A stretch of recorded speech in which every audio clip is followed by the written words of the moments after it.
Hi there, I'm Dr. Matthew Davis. I'm the Chief Medical Executive for the state of Michigan in the Department of Community Health.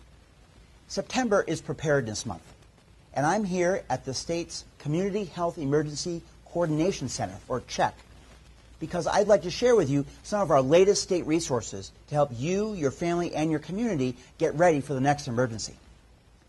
One of our best resources, and it just got better, is our state website called michigan.gov/prepares. On our redesigned website that is so easy to navigate, you can find all sorts of information for yourself and your family about getting ready for the next emergency.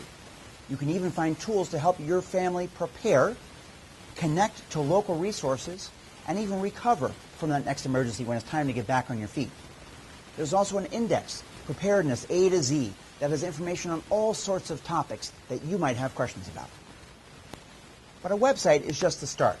It's also important to plan at home in very clear ways for that next emergency and how you might have to make do without any power for a few days. Of course, when you don't have power, you don't have a working refrigerator, you don't have a working stove or a microwave, and that means it's time to get ready for a little bit of different cooking. In fact, I'm going to share with you some particular tips we have about how to keep a shelf-stable supply of food ready for your next few days without power. Follow me. So one of the key parts of being prepared is to have a good supply of what are called shelf-stable foods.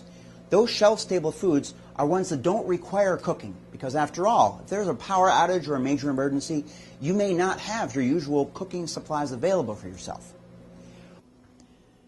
The first part of any healthy shelf-stable supply is water. So when you go to the market, make sure that you have enough for yourself and your family for a few days. Shelf-stable supply also includes foods that you can find in jars or in cans that are going to help you get enough vegetables and protein in different types of beans and fish sources that you know will be safe in this environment for as long as you need the supply.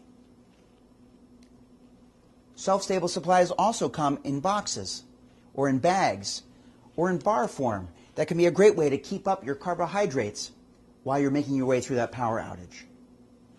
And finally, for those of you who really like to spice up your foods, don't forget your favorite dry spices to have along with your shelf-stable foods. They can make that unfamiliar stuff that you might be eating during a power outage taste much more familiar. Because we'd like to make sure, and Michigan Prepares, that you have a lot of options when it comes to making your shelf-stable foods ready for you and your family, we're having a recipe contest. You can have either a grill recipe or a no-cook recipe. We have competitions for both. So go to the michigan.gov/prepares website to learn more about this contest and how the best recipes are each going to get a gift card to set up your own shelf-stable food stockpile. If you have any questions, take a look at that michigan.gov prepares website where there'll be much more information.